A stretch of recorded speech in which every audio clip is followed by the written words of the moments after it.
The Junkyard discovery.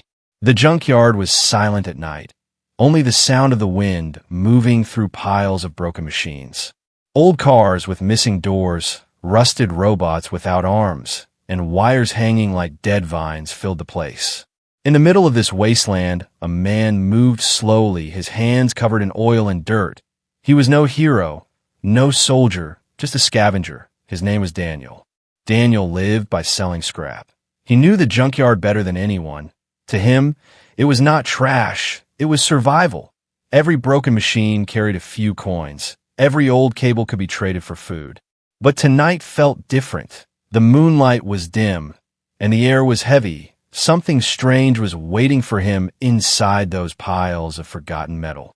Daniel's boots hit something hard as he walked. He bent down, brushed away the dirt, and saw a round metallic shape buried deep.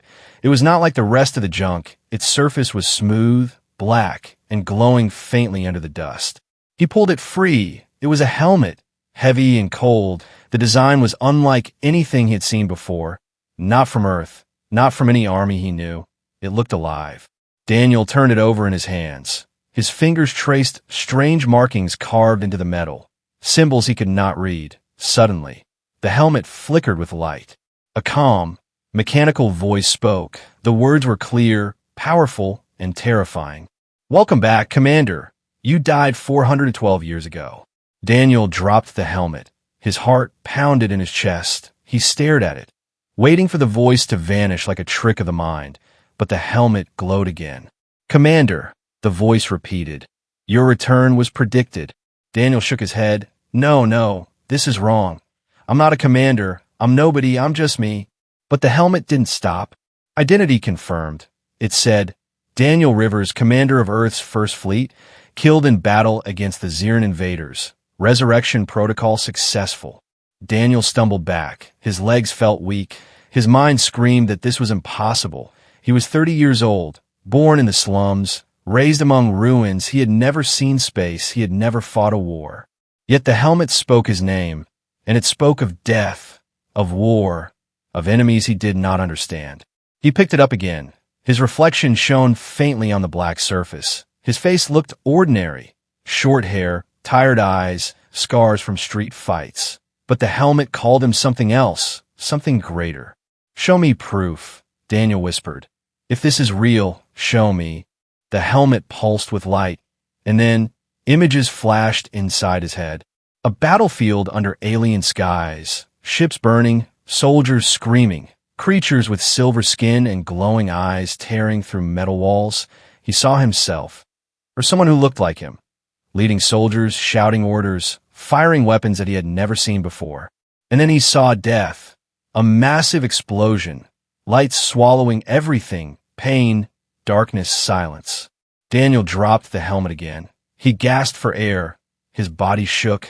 Those memories were not his, and yet they felt real, too real. "What are you?" he demanded, his voice cracked. The helmet answered, "I am your command unit. You're linked to the fleet. You are humanity's last hope." Daniel laughed, but the laugh was empty. Last hope? Look around you. There's no fleet, no army, no war, just junk, just broken machines and starving people. But even as he spoke, he felt the helmet watching him, judging him, waiting for him to remember.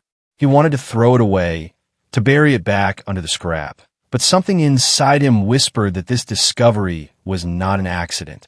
The night grew colder. A shadow moved between the piles of metal. Daniel froze. He was not alone. From the corner of his eye, he saw figures watching him, their faces hidden, their movements too smooth, too quiet. And then a whisper carried through the wind, chilling his blood. "The commander has returned." Daniel spun around, but the figures were gone. Only the junkyard silence remained. His hands trembled as he held the helmet close. For the first time in his life, Daniel felt hunted. He did not know who these strangers were. He did not know if the helmet told the truth, but deep down, something inside him stirred. Something long buried, something waiting to wake. The forgotten identity. Daniel did not sleep that night. He sat in his small room above the junk shop, the helmet resting on the table in front of him. It was silent now, No glowing lights, no strange voice, just a cold piece of metal staring back at him. But Daniel could not forget the words it had spoken. "Welcome back, Commander. You died 412 years ago." The phrase played in his mind again and again, like a song he could not escape. He told himself it was a trick, maybe some old military tech with pre-recorded messages, maybe a leftover toy from the war machines of the past. But deep down, a feeling grew in his chest, fear mixed with something else, a strange pull, as if the helmet was waiting for him to put it on. Finally, near dawn, he gave in. His hands shook as he lifted the helmet and lowered it onto his head. The world around him vanished. Daniel was standing on a vast metal floor. Stars burned outside a window bigger than any building. He could hear the hum of engines, the footsteps of soldiers, the voices calling him commander. He touched his chest, but this body was not the weak, scarred Daniel from the junkyard. This body was taller, stronger, armored. He felt power flow through him like fire in his veins. The vision shifted. He was in a command chair, screens flashing red, alarms screaming, ships tore through the void, enemy fire raining down. He turned, and faces looked at him, men and women in uniform, waiting for his orders, their eyes full of trust that he would save them. Daniel's heart raced. He wanted to shout, "This isn't me. I don't belong here." But the memory kept moving. The words left his lips, words he never remembered learning. He ordered fleets to attack, to retreat, to fight. He watched explosions fill the sky. He watched comrades die. Then came the moment of death again. A final blast, a scream swallowed by fire, darkness. Daniel tore the helmet off. Gasping, sweat covered his face. His chest burned like he had just run for miles. He threw the helmet across the room. It hit the wall with a heavy thud, but even lying still, it looked alive. "No," he whispered. "That's not me. I'm not him. I never was." But his hands trembled as he remembered the soldiers' faces, the way they looked at him, the way they believed in him. It felt too real to be false. The helmet spoke again, calm and steady. Memory fragments restored. "You are Daniel Rivers, commander of Earth's First Fleet, recovered after 4 centuries. Daniel pressed his palms against his head. "Stop. Stop calling me that. I'm not a commander. I don't even know how to fly a ship. I'm just—" The helmet interrupted. "Identity confirmed through DNA signature. You cannot deny what you are." Daniel froze. His stomach turned cold. DNA? How could it know that? Before he could speak again, the door below creaked. Heavy footsteps echoed through the junkyard. He looked out the window. 3 men stood outside, but their shapes were wrong. Too stiff, too perfect, their faces pale, their eyes glowing faintly blue under the shadows. Daniel's heart thumped. He recognized them from the night before, the figures watching him. One of them tilted its head, and Daniel swore it smiled, though the smile was empty of life. "The commander is awake," one whispered, its voice sharp like broken glass. Daniel stumbled back. He grabbed the helmet, clutching it to his chest. For the first time, he felt safer holding it. "Who are they?" he hissed. The helmet answered, "Survivors of the enemy. They call themselves the Zirin. They hunt you because you carry what they fear most, your memory." Daniel's breath quickened. "They're hunting me? For what? I'm no one." "Not no one," the helmet corrected. "You are the commander, and to them, that name is death." Daniel looked down at the figures moving closer to his door, their glowing eyes never leaving his window. He wanted to run. He wanted to pretend this was not real, but deep in his chest, something stirred, something he could not control. A voice inside him whispered, not the helmet's voice this time, but his own, buried and forgotten. "Fight back, Commander." Daniel gritted his teeth. His hand stopped shaking. His fear did not vanish, but it hardened into something sharper. For the first time in his life, Daniel wondered if he was more than what he believed. But if the helmet was telling the truth, then his real life was not beginning. It was returning. The hidden enemy. The knock on the junkyard door was soft, almost polite, but Daniel's stomach twisted when he heard it. He stayed still, clutching the helmet in his hands. The glowing eyes he had seen outside were burned into his mind. The knock came again, louder this time. Daniel Rivers. A voice called, smooth and calm. "We only wish to talk." Daniel froze. How did they know his name? The helmet spoke in his head. "Do not open the door. They are not human." Daniel's breath grew heavy. He whispered back, "Then what are they?" The helmet answered, "Zirin scouts. They came to confirm your return. If they succeed, the rest will follow." The voice outside grew sharper.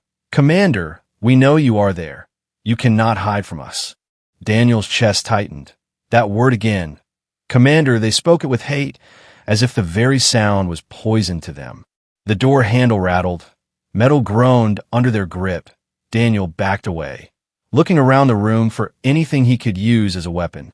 His eyes landed on a rusted iron pipe leaning against the wall. He snatched it up, his hands slick with sweat. The helmet glowed faintly. "You cannot fight them with that. You need me." Daniel gritted his teeth. "I don't trust you." "Trust is irrelevant." The helmet said, "Survival is not." The door burst open. Splinters of wood scattered across the floor. 3 figures stepped inside. At first glance, they looked human, dressed in old coats and boots, but their movements were wrong, their bodies too stiff, their heads tilting like broken dolls. Their skin was pale, almost gray, and their eyes glowed blue like dying embers. The first one stepped forward, its smile stretched too wide. The last commander of Earth, alive again after 4 centuries. Daniel raised the pipe. "Stay back." The creature tilted its head. "You were supposed to remain dead. The war was over, humanity lost, yet here you are, breathing again." Daniel's grip tightened. His voice shook. "I don't know what you're talking about." "I'm not who you think I am." The second figure hissed, its voice layered with static. "Lies, we smell the code in your blood. The fleet's signal burns inside you." Before Daniel could answer, they rushed forward, faster than any human could move. He swung the pipe wildly, smashing it into the first one's face. The sound was like striking stone. The figure barely flinched. It grabbed his arm, its grip cold and crushing. Daniel screamed, dropping the pipe. The helmet pulsed with light. "Put me on," it commanded. Daniel struggled, his bones aching under the alien's grip. With no choice left, he slammed the helmet onto his head. The world changed. Suddenly, glowing symbols filled his vision. His muscles surged with strength. His heartbeat calmed. His fear burned away like smoke. The alien raised its other hand to strike, but Daniel's body moved faster than thought. He twisted, breaking free. His fist struck the creature's chest with such force that it flew backward into the wall, metal shattering under the impact. Daniel stumbled, staring at his hands. They glowed faintly with blue light, crackling with energy. "What would you do to me?" he whispered. The helmet's voice was calm. "I did nothing, Commander. This is who you are." The second Zirin lunged, claws tearing from its fingers. Daniel spun, energy bursting from his palm. A wave of light struck the creature, hurling it across the room. The third one stopped, its glowing eyes flickered. "He remembers." It hissed, then it turned and fled into the night. Daniel's chest heaved, his arms trembled. He looked at the broken wall where the first 2 lay crumpled. Their bodies twitched like machines trying to reboot. "They're not dead," Daniel muttered. "What are they?" The helmet answered, "Shadows of the enemy. Machines wearing flesh. They serve the Zirin hive." Daniel ripped the helmet off. His knees buckled. He fell against the wall, gasping for air. The glow faded from his hands, leaving only pain. He stared at the helmet, hatred and fear twisting in his chest. "You said they would hunt me." "You were right, but why me? Why now?" The helmet pulsed gently. "Because you are the last threat. You are the one who almost ended them. The memory of your name is enough to bring fear into their hearts." Daniel shook his head. "No, I can't be that man. I don't want to be." But outside, in the dark junkyard, dozens of faint blue eyes began to glow between the piles of scrap. The enemy had found him, and the war he never remembered was already returning, awakening the power. The junkyard was no longer silent. The night echoed with the sound of metal shifting, of claws scraping across broken machines. Between the heaps of rusted junk, dozens of glowing eyes blinked in the dark, watching Daniel, Waiting? He stood in the middle of his workshop, the helmet resting in his hands. His body still burned from the fight, his mind raced. He had broken bones before. He had been beaten in street brawls, stabbed once in the side during a raid. He knew what pain was, but this was different. His muscles felt alive, buzzing with energy. His skin still glowed faintly where the helmet had touched him. He looked at his hands. They shook, not from fear, but from power. He felt like a storm trapped in human form. The helmet spoke softly, almost like it was whispering inside his thoughts. "You cannot run from this, Commander. The process has already begun." Daniel gritted his teeth. "What process?" "Reactivation," the voice replied. "Your body remembers what it was made for. The DNA program written into your blood is waking. Every moment you resist, it grows stronger." Daniel dropped the helmet onto the table. "I'm not your soldier," he hissed. "I'm not a commander. I don't care what happened 400 years ago." But even as he said it, his reflection in the cracked window betrayed him. His eyes glowed faintly blue in the glass, the same color that had burned from his hands. He staggered back, his heart pounded. "What's happening to me?" The helmet's voice was calm. "You are returning to who you were meant to be." Before he could answer, the junkyard roared with movement. A clawed hand smashed through the wall. Metal bent and sparks flew. Daniel grabbed the helmet without thinking and pulled it over his head. The world changed again. His vision lit with symbols, glowing maps of the junkyard, red outlines marking the dozens of creatures moving in the shadows. The helmet whispered, "Weapons unlocked." Suddenly, Daniel knew what to do. His hands reached for a broken plasma rifle lying in the corner. An old war relic he had found years ago and kept as decoration. It had never worked, its core long dead. But when his fingers touched it now, the rifle hummed. Lights flickered alive. Energy ran through it as if waiting for his touch all along. Daniel raised it, and the rifle answered. Power shot from the barrel, ripping through the first Xiran that leapt into the room. Its body shattered like glass, sparks scattering across the floor. Daniel gasped, his arms steady, his aim perfect. It felt natural, too natural. One by one, the Xiran rushed him, their claws slashing, their eyes burning with hate. But Daniel moved like a soldier. His body reacted before his mind, dodging, striking, firing. Every shot landed true. Every step felt rehearsed. He realized then, he wasn't learning, he was remembering. The helmet's voice confirmed it. Combat protocols restored. Efficiency. 97%. Commander, your instincts are no longer sleeping. Daniel gritted his teeth, blasting another creature into smoke. Stop calling me that. But even as he spoke, deep inside, the title no longer felt like a lie. Minutes later, the junkyard was silent again. The glowing eyes had vanished into the night. The ground was littered with broken Xiran bodies, twitching, fading into ash. Daniel stood in the middle of it all, chest heaving, plasma rifle still glowing in his grip. His reflection in a shard of glass caught his eye again. His face, but sharper, stronger, stranger, his eyes glowed brighter now, his veins traced with faint light under the skin. He ripped the helmet off and staggered, dropping the rifle. His hands shook as the glow faded, sweat poured down his face. What's happening to me? He whispered again, but this time the question was not filled with fear, it was filled with something darker. Curiosity? The helmet answered. You were made for this war. They tried to erase you, but you cannot erase what you are. You are the commander, weapon of humanity, shield of Earth. And now, the world remembers you. Daniel's breath slowed. His gaze hardened. He looked out across the junkyard, the shadows stretching like endless walls of broken machines. Somewhere beyond them, he knew more enemies waited. Somewhere out there, a war was waking that never truly ended. And deep in his chest, though he hated to admit it, a spark of hunger burned. A part of him wanted to fight. The forgotten army. The junkyard was quiet again, but Daniel knew silence was a lie. The broken bodies of the Xiran were already fading into dust, carried away by the wind like ashes, but their whispers still echoed in his head. The commander has returned. He sat on the edge of a rusted car, the helmet resting beside him. His chest still burned, his hands still trembled. He wanted to believe this nightmare was over, but the helmet's voice cut through the dark. "This is only the beginning, Commander," it said. "You must remember where you came from." Daniel glared at it. "I told you, stop calling me that." But the helmet ignored his anger. Its glow spread across the ground.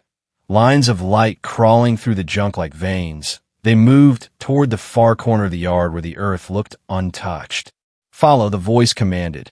Daniel hesitated. His instinct screamed not to trust it, but the strange pull inside him, the same pull that had made him put the helmet on before, dragged him forward.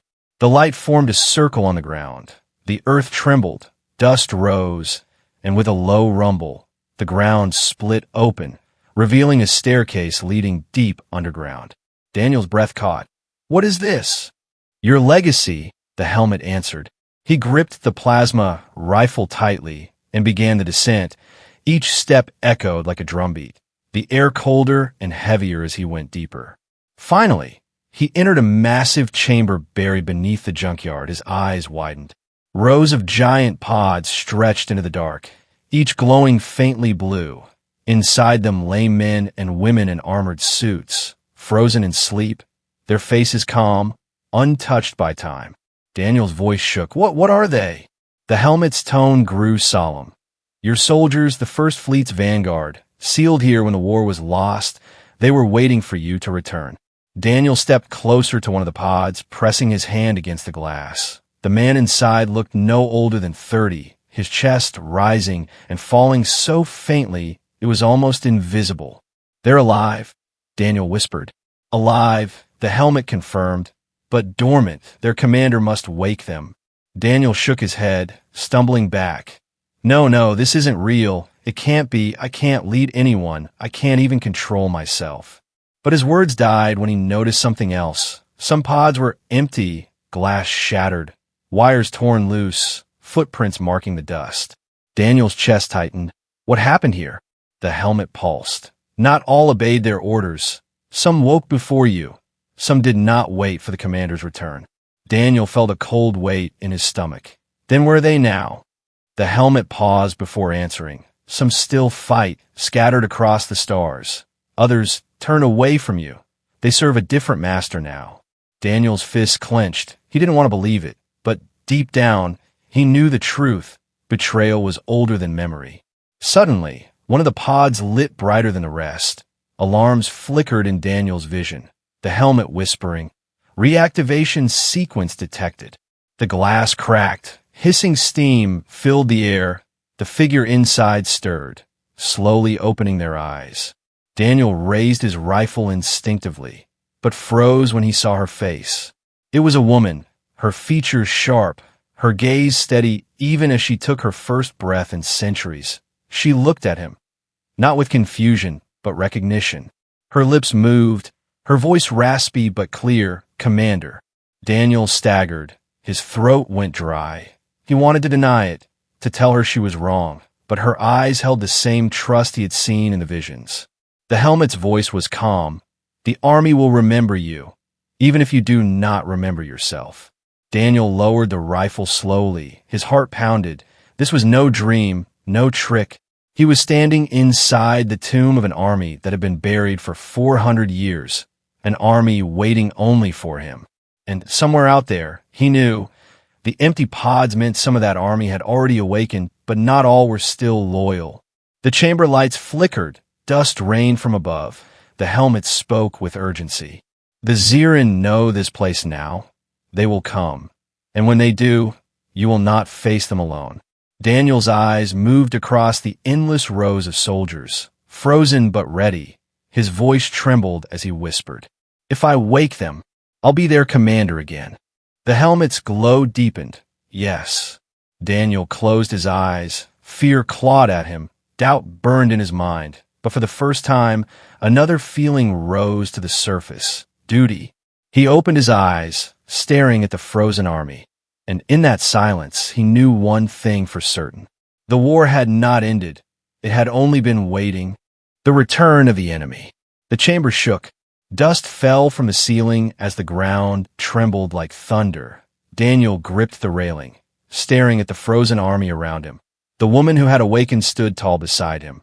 Her armor cracked with age, but her eyes sharp. "They found us," she said, her voice steady. Daniel's heart raced. He didn't need the helmet to tell him. He could feel in the air the Zirin were close. The helmet pulsed with light. Enemy fleet detected, cloaked ships descending over the city. Daniel rushed up the stairs, rifle in hand. When he stepped outside, the junkyard sky was no longer dark. It was burning. Strange triangular ships hovered above the ruined buildings, their surfaces rippling like water. Lightning crackled between them, beams of energy piercing the ground. Whole streets turned into fire. People screamed in the distance, running through the chaos. Daniel's breath caught. He had never seen anything like it. But at the same time, he had his bones remembered. His mind whispered the names of those ships, the patterns of their attack. Zirin hunters, the helmet said inside his thoughts. Once they arrive, no world survives. Daniel gritted his teeth, rage boiling in his chest. Not this time. The woman climbed up beside him, her gaze locked on the sky. "Commander, give the order. We will fight." Daniel shook his head. "There's no army awake yet. It's just us." Her eyes burned. "Then let them fear us." The first ship descended lower, its belly opening like a jaw. Dozens of figures poured out, glowing blue eyes cutting through the smoke. Their claws gleamed, their bodies shifting between metal and flesh. Zirin-foot soldiers. They landed across the junkyard, hundreds of them, surrounding Daniel's workshop like a tide of shadows. Daniel raised his rifle. The woman drew a blade that shimmered faintly with energy. They stood together at the edge of the junk piles, two against many. For a heartbeat, silence fell. Then the Zirin screamed and charged. Daniel's rifle roared, plasma fire tearing through the first wave. The woman moved like lightning, her blade slicing clean through metal and bone. Sparks filled the night. Bodies fell. But for everyone that fell, three more came. The swarm grew thicker. The sky above flashed with fire as the alien ships rained destruction across the city. Daniel's chest heaved, sweat dripping into his eyes. He shouted over the chaos, "We can't hold this." The helmet answered inside his mind. "You can, Commander, unlock what was sealed." Suddenly, symbols flooded Daniel's vision. Unfamiliar yet clear, his hands glowed again, burning with blue light. The rifle in his grip shifted, reshaping itself. It became heavier, stronger, pulsing with power. Daniel didn't understand how, but his body did. His arms steadied, and when he fired, the blast tore through 10 enemies at once, leaving a crater of ash and sparks. The woman turned, her eyes wide but fierce. "You're remembering." Daniel's voice was low, steady, almost not his own. "I don't need to remember. My body already knows." The Zirin shrieked, regrouping. Their lines shifted, and then the ground cracked. From the soil beneath the junkyard, a massive figure rose, a machine 3 times the size of a man, its body plated with black steel, its head split into 4 jaws, glowing with blue fire. Daniel's stomach twisted. His mind whispered the name before the helmet did. Zirin Warlord. The ground shook with each of its steps. Its claws scraped across the junk piles. Its gaze locked on Daniel. "You should have stayed dead," it growled, its voice deep and hollow. "The last commander of Earth. Nothing but a man clinging to ghosts." Daniel raised his weapon, fire in his chest. "Then let a ghost teach you fear." The warlord roared. The soldiers surged forward again, and the battle exploded. Daniel and the woman fought back to back, her blade cutting arcs of light through the swarm, his rifle blazing with thunder. But the warlord was moving closer, each step shaking the ground like an earthquake. Daniel fired, his blast striking the giant machine, but its armor only glowed, absorbing the hits. "Too strong," Daniel hissed. The helmet pulsed. "Not if you call them." "Call who?" Daniel shouted through gritted teeth, blasting another wave of soldiers. "Your army," the helmet answered. "Wake them now." Daniel's heart raced. His eyes darted toward the open chamber behind him, the rows of sleeping soldiers waiting in their pods. He hesitated. Could he lead them? Was he truly their commander? The warlord raised its claw, energy crackling between its fingers. The ground split. Junk piles exploded into the air. Daniel was thrown back, landing hard on the dirt. His ears rang, his chest ached. Through the smoke, he saw the warlord's shadow looming, its jaws glowing brighter, charging to finish him. Daniel clenched his teeth, his hand pressed against the helmet. His voice rose, strong and defiant. "Wake them!" The helmet glowed brighter than ever before. A deep hum filled the ground, and from the chamber below, the pods lit one by one. Rows of eyes opened, blue lights cutting through the dark. The forgotten army was rising, and for the first time, Daniel felt it. Not fear, not doubt, but something older, deeper, the weight of command settling on his shoulders. The warlord snarled, stepping back as the ground shook with the sound of awakening soldiers. The war for Earth had truly begun. Commander of humanity. The ground shook as the pods opened. Steam hissed, lights flickered, and one by one, the frozen soldiers of the First Fleet opened their eyes. Their armor gleamed with blue light, their weapons humming as if they had never been asleep. Daniel pushed himself to his feet, chest burning, vision blurred. The woman stood beside him, her blade raised, her face calm. She looked at him not as a stranger, but as her commander. The warlord roared, its voice echoing like thunder. "You cannot stop us. You are one man against an empire." But the junkyard floor trembled with the sound of footsteps. Dozens of awakened soldiers marched forward from the underground chamber, forming lines around Daniel. Their eyes glowed with the same light that burned faintly in his own.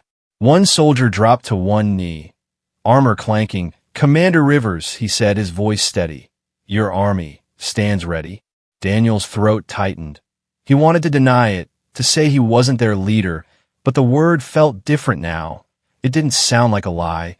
It sounded like the truth he had been running from.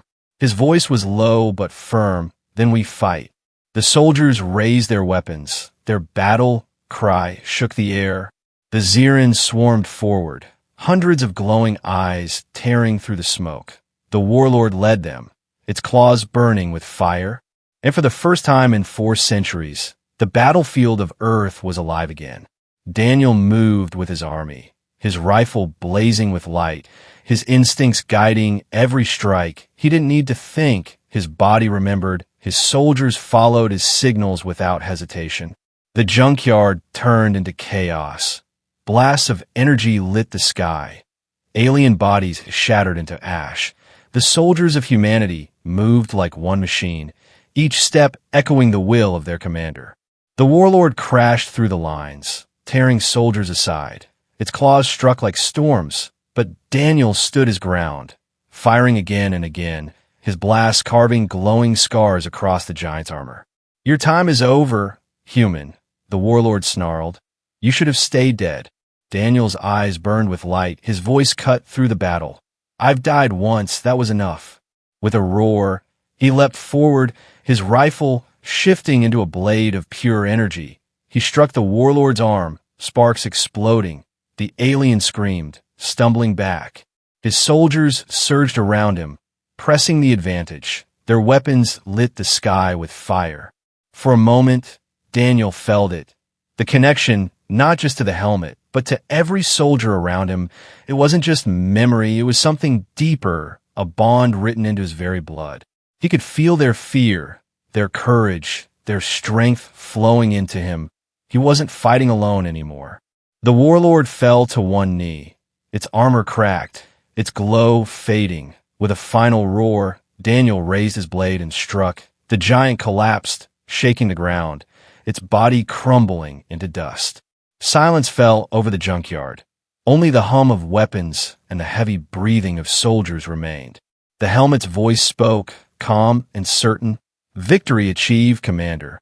Daniel stood over the ashes, chest heaving. His soldiers gathered around him, their eyes fixed on him with trust. For the first time, he did not reject the title. He looked at them and spoke the words clearly. "I am your commander."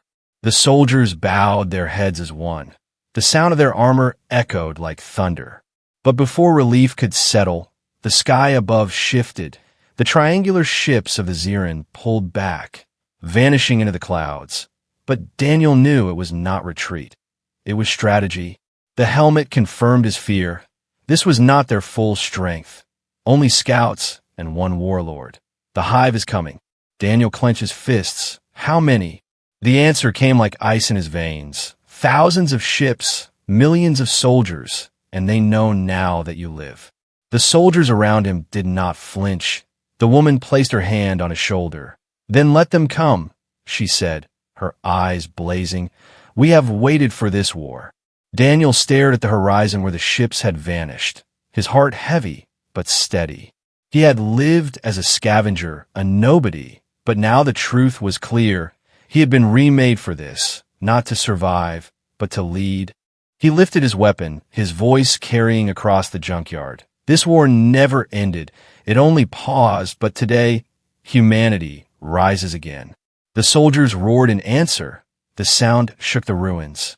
And in the distance, far above the clouds, a massive shadow stirred, larger than any ship he had ever seen. The hive was waking, and the true war was only beginning.